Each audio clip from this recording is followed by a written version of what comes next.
த்ரிஷா மேம்கிட்ட வந்து பேசுவார், ஏங்க நைட்டு எங்கே படுப்பீங்க, ஏன் ஏன் கேட்குறீங்க, இல்லைங்க தனியாக படுப்பீங்களா இல்லை அம்மாவோட படுப்பீங்களா, இல்லை ஏன் அதெல்லாம் கேட்குறீங்க, இல்லைங்க தனியாக படுத்தீங்கன்னா எனக்கு கொஞ்சம் வசதியாக இருக்கும், அம்மாவோட படுத்தீங்கன்னா ராத்திரியில் இருட்டில் ஆள் மாதிரி போய் பண்ணுறது விஜய் சார் படம்.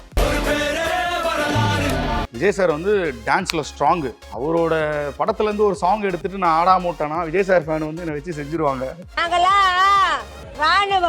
ஏன்னா நானே விஜய் சார் ஃபேன் தான்.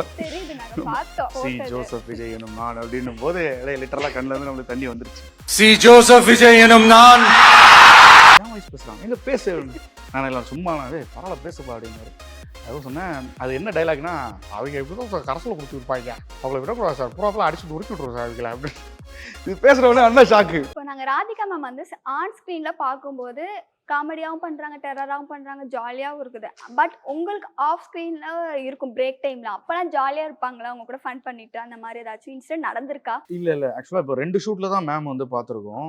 மேம் வருவாங்க, ஜட்ஜிங் பண்ணுவாங்க, அதுக்கப்புறம் அவங்களோட பிரேக் டைமில் வந்து ஒரு எபிசோடு ஃபுல்லாக முடிப்பாங்க, கம்ப்ளீட்டாக முடிச்சுட்டு தான் வந்து பிரேக் போயிடுவாங்க. இது எங்களுக்கு எப்படி அவங்களோட டைம் ஸ்பெண்ட் பண்ண முடியாது, எந்த ஜட்ஜஸோடய வந்து டைம் ஸ்பெண்ட் பண்ண முடியாது எங்களால். ஏன்னா இப்போது நாங்கள் அந்த சீட்லேயும் உட்காரணும், எங்களோட பேனல் இருக்கும், அந்த பேனல்லையும் நாங்கள் வந்து உட்காரணும், எல்லா பெர்ஃபார்மன்ஸும் பார்க்கணும். ப்ளஸ் வந்து எங்களுக்கும் வந்து அடுத்த ஸ்கிட்டு வரும்போது நாங்களும் வந்து ரிஹர்சல்ஸ் பண்ணணும். அதனால இது எங்களுக்கு கொஞ்சம் ஹெக்டிக்காக போகும். ஆனாலும் வந்து மேமோட வந்து 2 பேரோட வந்து டைம் எங்களால் ஸ்பெண்ட் பண்ண முடியாது. பட் ஆனால் தே ஆர் வெரி எப்படி சொல்கிறது, கூல். மேம் வந்து செம்ம கூல், சான்ஸே கிடையாது. அவங்க கிட்ட இருந்து என்ன கமெண்ட்ஸ் நம்ம வாங்கலாம், ஒரே ஒரு வாட்டியாவது அவங்க வாயிலிருந்து சூப்பராக பண்ணீங்க அப்படின்னு சொல்லிட்டு அந்த கமெண்ட்ஸை வாங்கிடணும் அப்படின்றதான் எங்கள் கண்டஸ்டன்ஸ், எங்கள் மென்டார்ஸ் எல்லாருக்குமே ஓடிட்டே இருக்கும். மேம் ஒரு சின்ன குறை கூட சொல்லக்கூடாது, அந்த மாதிரி ஒரு பெர்ஃபார்ம் நம்ம பண்ணணும் அப்படின்னு சொல்லிட்டு தான் எல்லாருமே நாங்கள் பேசிகிட்டு இருப்போம். Swasika ma'am she is very cool. அவங்களுமே லிட்டரலாக வந்து பயங்கரமாக என்ஜாய் பண்ணுவாங்க அவங்க ஆக்டை. மேம் வந்து நம்ம பண்ணுற மிஸ்டேக்ஸ் எல்லாமே வந்து அப்படியே நோட் பண்ணுவாங்க. சுவாசிகா மேம் வந்து ரொம்ப கூலாக என்ஜாய் பண்ணுவாங்க நம்ம பண்ணுறத. 2 பேருமே ஒரு மாதிரி டிஃப்ரெண்டான ஜட்ஜஸ். சுவாசிகா மேமோட vlogs எல்லாமே நாங்க பாக்குறோம், செம்ம ஒரு கூலிங் பர்சனா தான் இருக்காங்க, செட்லயும் அப்படிதான் இருப்பாங்க அப்படின்னு. சீரியஸ்லி இப்போ ஒரு ஆக்ட் வந்து நீங்க மேம் உள்ள வந்து நீங்க பண்ணணும், உள்ள வந்து இவங்களோட ஒரு ஆக்ட் பண்ணணும், இப்போ வந்து இது வந்து ஒரு லவ் ஆக்ட் மாதிரி இது நீங்க பண்ணணும் அப்படின்னா ஹெசிடேட்டே பண்ண மாட்டாங்க, உடனே வந்து பண்ணுவாங்க. நீங்க அந்த மாதிரி 2 ஆக்ட்ல நீங்க 10 ஆக்ட் கேட்டாலுமே வந்து பண்ணுவாங்க, இறங்கி பண்ணுவாங்க. சீரியஸாவே அவங்க செம்ம கூலு, செம்ம ஜாலி, அவங்க சூப்பரா பண்ணுவாங்க. அவங்க மேம் முன்னாடி இப்போ ராதிகா மேம் வந்து ரீசெண்டாக கூட ஒரு சாங் ரீக்ரியேஷன் ரவுண்ட் இந்த வீக் வருது. அதில் வந்து விக்னேஷ்னு சொல்லிட்டு காக்கா முட்டை படத்தில் பண்ணியிருப்பான், பெரிய காக்கா முட்டை. இப்போ ரொம்ப க்ளோஸ் எனக்கு அவன் விக்னேஷ். அவன் வந்து ரஜினி சார் சாங் ஒன்று போனான், நல்லவனுக்கு நல்லவனில் வந்து உன்னைத்தானே தஞ்சம் என்று நம்பி வந்த மானேன்னு ஒரு சாங் இருக்கும்.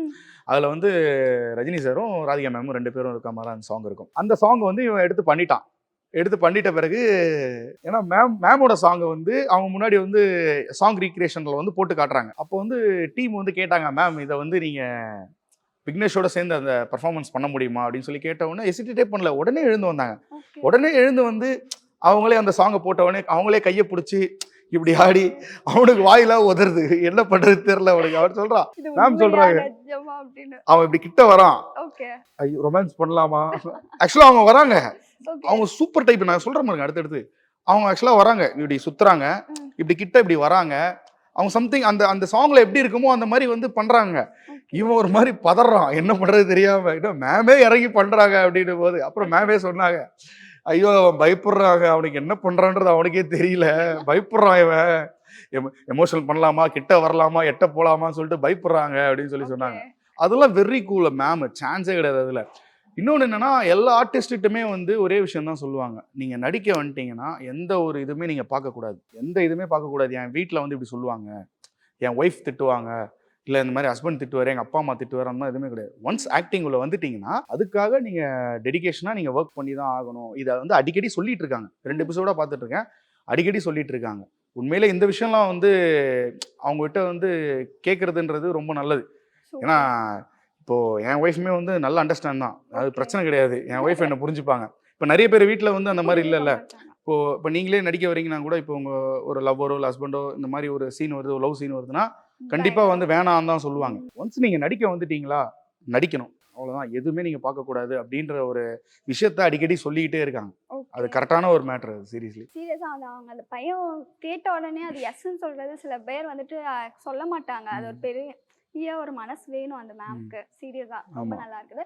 மகாநடிகளை வேற நீங்க வந்துட்டு இருக்கிறீங்க. ஸோ ஆமா. அதனால ஒரு நடிப்ப கொஞ்சம் காமிச்சிட்டா எங்க ஆடியன்ஸும் கொஞ்சம் ஹாப்பி ஆயிருவாங்க. ஹாப்பியானாச்சு அந்த இல்லங்க, இது வந்து எப்படின்னா 2 ரவுண்டு தான் முடிஞ்சிருக்கு. ஒரு ஓகே. ரவுண்டு வந்து song recreation round. Okay. Vaseegara song வந்து ரீக்ரியேஷன் பண்ணியிருக்கோம். இந்த வீக் 8:30க்கு டெலிகாஸ்ட் ஆகுது. ஓகே. அதையும் நான் இங்க பண்ண முடியாது. இல்ல நீங்க சும்மா காமனா பண்ணிட்டேனாலும் அதுவும் பண்ண முடியாது. ஏன்னா ரீமா சார் நீங்க யாரும் இல்ல பண்றதுக்கு. வேற ஏதாச்சும் ஒரு நடிப்பு அதுக்கப்புறம் கொண்டு செகண்ட் வாங்க. ரவுண்ட் வந்து திருப்பாச்சி பண்ணோம். ஒரு ஓகே. சீனோட மிக்ஸ் ஆகி ஒரு சாங், ஓகே. ஒரு சீனோட அப்படி கலந்து வந்து சாங் கட்டு கீரை கட்டு சாங் அது அப்படியே பெர்ஃபார்ம் பண்ணி முடிச்சோம். ஓகே. அதுவுமே நல்லா பிளாஸ்டா போச்சு, செம்மையா இருந்துச்சு. சூப்பர். அப்ப நீங்க அதுவும் அந்த பண்ண blast முடியாது. பண்ணிர வேண்டியதானே. அது நாங்க பண்ண telecast முடியாதுங்க. கூட வந்து இங்க next இருந்து week நவுந்தாலே நீங்க பண்றோங்க. கோட்டை விட்டு வெளில போயிடுறேன்னு சொல்றீங்க. அப்புறம் எங்க இருந்து நான் இந்த நடிக்கிறது? இடத்துலயே நீங்க பண்ணி காமிங்க உங்களோட சரி, அன்பு என்ன நீங்க கலைகளை. நீங்க என்ன சொல்லுங்க பண்ணலாம். திருப்பாச்சியே பண்ணுங்களேன். பிளாஸ்ட்னு சொன்னீங்களே அந்த scene பிளாஸ்ட் கூட தாங்க. அந்த scene அங்க நல்லா கூட இருந்துச்சுங்க. பட் ஆனா அந்த டயலாக் இப்ப நீங்க பேசினாதான் என்னால பேச முடியும். நீங்க சிங்கிள் டயலாக் ஏதாவது பேசுற மாதிரி ஒரு ஆக்டிங் மட்டும் பண்ணிட்டா நாங்க பார்த்துட்டு அதுதான் இப்ப என்ன மாதிரின்னு சொன்னீங்கன்னா அதுக்கு ஏத்த மாதிரி நம்ம பண்ணலாம். ஏன்னா இப்போ இப்போ நான் விஜய் சார் மாதிரி அதில் இமிட்டேட் பண்ணணும். இப்போ நம்ம வாய்ஸ் வந்து கஷ்டம். இப்போ வாய்ஸ் வந்து மேக்ஸிமம் வந்து எடுக்க ட்ரை பண்ணுவோம். பட் ஆனால் வந்து அந்த மாடுலேஷன்லாம் வந்து பிடிச்சி பண்ணுவோம். ஓகே. இப்போ ஃபார் எக்ஸாம்பிள் வந்து அந்த படத்தை நீங்கள் பார்த்தீங்கன்னா தெரியும். திருப்பாச்சியில் வந்து விஜய் சாரோட தங்கச்சி முடியை விட யார் முடி அதிகமாக இருந்தாலும் கட் பண்ணுவாங்க. ஆமா. அவரும் ஒரு ஃப்ரெண்டும் சேர்த்து கட் பண்ணுவாங்க. இப்போ தங்கச்சி கல்யாணம் வந்துடும். த்ரிஷா மேம் வந்து ஆர்த்தி எடுத்துட்டு உள்ள போவாங்க. ஓகே. உள்ள போன உடனே பார்த்தா ஜடை வந்து பெருசா இருக்கும். ஆமா. அப்போ ஃப்ரெண்டு சொல்லுவார் இந்த மாதிரி தங்கச்சி தங்கச்சி முடியோட முடி அதிகமா இருக்கு, மெட்ராஸ்காரி முடி அதிகமா இருக்கு அப்படின்னு சொன்ன உடனே அவர் முடிய கட் பண்ண போவாங்க. இவர் போய் பேசுவார் உள்ள. ம். த்ரிஷா மேம்கிட்ட வந்து பேசுவார். ஏங்க நைட்டு எங்க படுப்பீங்க? ஏன் ஏன் கேட்குறீங்க? இல்லைங்க, தனியாக படுப்பீங்களா இல்லை அம்மாவோட படுப்பீங்களா? இல்லை ஏன் அதெல்லாம் கேட்குறீங்க? இல்லைங்க, தனியாக படுத்தா எனக்கு கொஞ்சம் வசதியாக இருக்கும், அம்மாவோட படுத்தீங்கன்னா நைட்டு ஆள் மாதிரி கொஞ்சம் அசிங்கமாயிடும். அப்படி டக்குன்னு என்ன முறத்தவரி பேசுறேன், ஏன் என்ன முறத்தவரி பேசிட்டேன் அப்படின்னு. ஏன் இதெல்லாம் தப்புங்க, அப்படி என்ன தப்பாக கேட்டுவிட்டேன் அப்படின்னு தங்கச்சி வருவாங்க, அப்படியே சால்வ் பண்ணுவாங்க. அதில் வந்து மாடுலேஷன் எடுத்து பண்ணணுன்றது ரொம்ப சேலஞ்சிங்காக இருந்துச்சு. யூஸ்வலாக அது நான் பண்ண மாட்டேன். ஏன்னா இப்போ நம்ம ஒரு ஆக்டரோட மாடுலேஷன் நம்ம எடுக்கிறோன்னா நம்ம ஜென்ரலாக வேற எதனா நடிக்கும்போது கூட அந்த மாடுலேஷன் நம்மளுக்குள்ள வந்துட போகுது அப்படின்ற ஃபீல் எனக்குள்ள இருக்கும். அது நம்ம ஃபுல் அண்ட் ஃபுல் விஜய் சாரை வச்சு பண்ணும்போது இன்னொன்று எனக்கு என்னன்னா அந்த சாங்கில் வந்து கட்டு கீரை கட்டு சாங் ஆடினேன். அதில் வந்து என்னன்னா நான் 10th படிக்கும்போது லாஸ்ட்டாக ஆடினேன் என் லைஃப்பில், அவ்வளோதான். அதுக்கப்புறம் இந்த ஸ்கூலு காலேஜ் அது இதுன்னு எதுலையுமே ஆடவே இல்லை. கிட்டத்தட்ட ஒரு 17 இயர்ஸ் கழிச்சு ஒரு சாங் வந்து கம்ப்ளீட்டாக ஒரு 3.5 மினிட்ஸ் ஆடினது வந்து மகாநடிகையில் தான். அதுக்காக வந்து மகாநடிகை டீமுக்கு வந்து ஒரு பெரிய நன்றி. டைரக்டரு அந்த மொத்த டீமுக்குமே பெரிய நன்றி. பண்ணுறது விஜய் சார் படம். விஜய் சார் வந்து டான்ஸில் ஸ்ட்ராங்கு. அவரோட படத்துலேருந்து ஒரு சாங் எடுத்துட்டு நான் ஆடாம விட்டேன்னா விஜய் சார் ஃபேன் வந்து என்னை வச்சு செஞ்சுருவாங்க. ஏன்னா நானே விஜய் சார் ஃபேன் தான், வச்சு செஞ்சுருவாங்க நம்மள. அதனால அதை விடவே கூடாது அப்படின்னு சொல்லிட்டு. இன்னொன்று, இந்த பொண்ணை வந்து எனக்கு நம்பி கொடுத்துருக்காங்க. நான் அவங்களை மென்டராக பண்ணி தான் ஆகணும். இந்த பொண்ணு எந்த இடத்துல வந்து தோத்துறக்கூடாது. ஆகர்ஷா வந்து எந்த இடத்துலையும் அவள் தோத்துறக்கூடாது. அதனால் அவங்களுக்காகவும் சரி ஓகே கண்டிப்பாக அந்த பர்ஃபார்ம் நல்லபடியாக பண்ணி ஆகணும் அப்படின்னு சொல்லிட்டு. இன்ஃபேக்ட் அதை பண்ணி முடிக்கும்போது ஒரு வாட்டி கூட வந்து ரிஹர்சலில் வந்து நான் கம்ப்ளீட்டே பண்ணல சாங்கை. மாஸ்டர் வந்து கேட்டுகிட்டே இருப்பார், என்னாச்சு ஏன் ஒரு மாதிரி கன்ஃபியூஸ் ஆகிறீங்க என்னன்னு கேட்டுகிட்டே இருப்பார். பிளாங்காக அப்படியே போனோம் உள்ளே, நானும் அந்த பொண்ணும் பிளாங்காக உள்ளே போனோம்.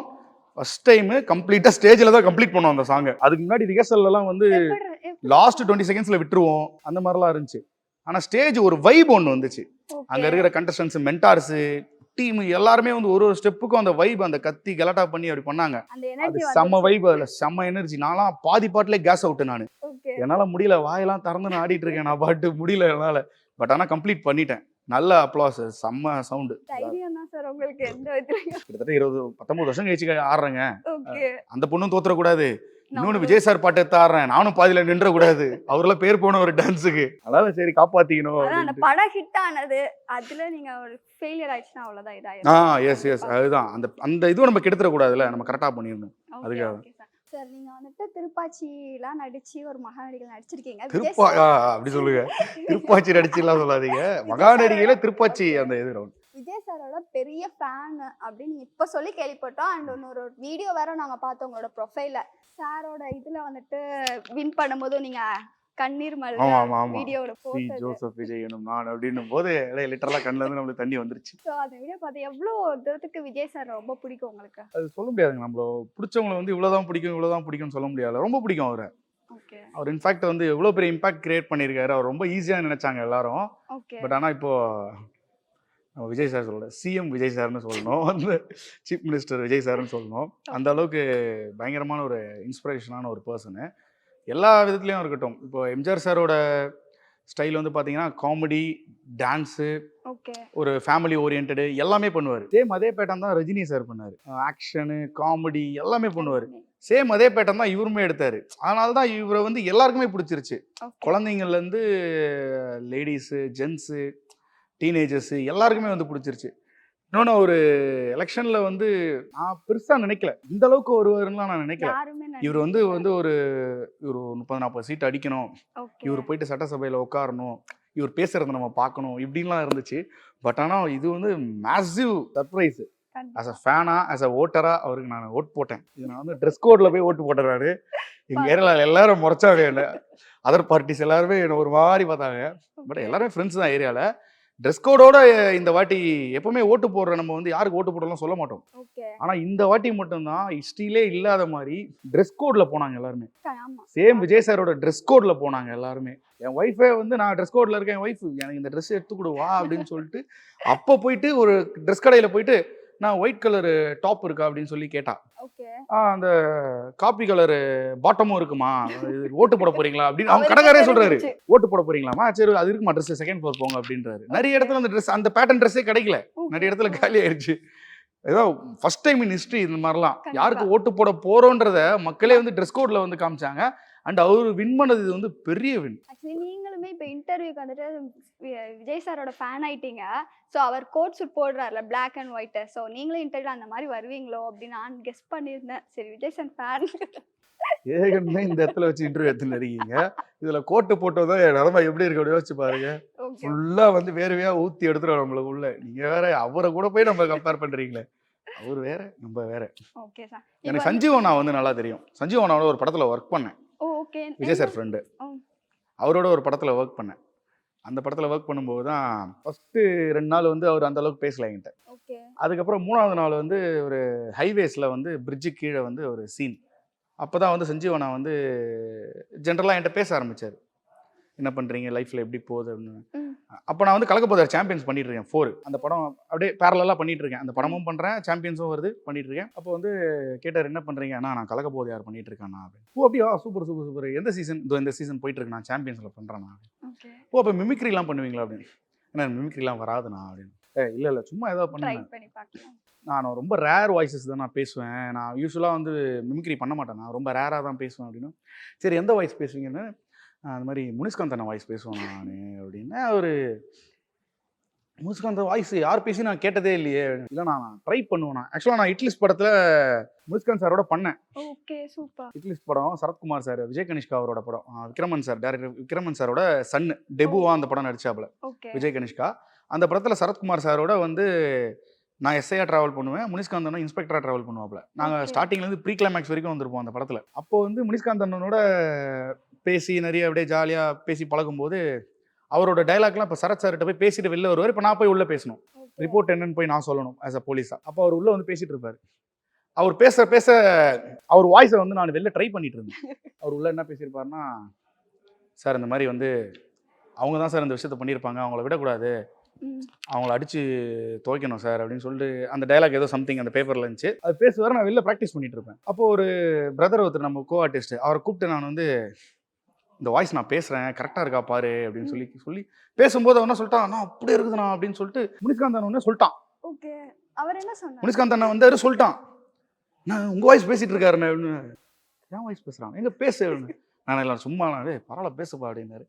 அதுவும் சொன்னேன், அது என்ன டைலாக்னா, அவங்க எப்படிதான் கரசில் கொடுத்துருப்பாங்க, அவங்கள விடக்கூடாது சார், பூராப்பெல்லாம் அடிச்சுட்டு உருக்கி விட்ருவோம் சார் அவங்கள அப்படின்னு.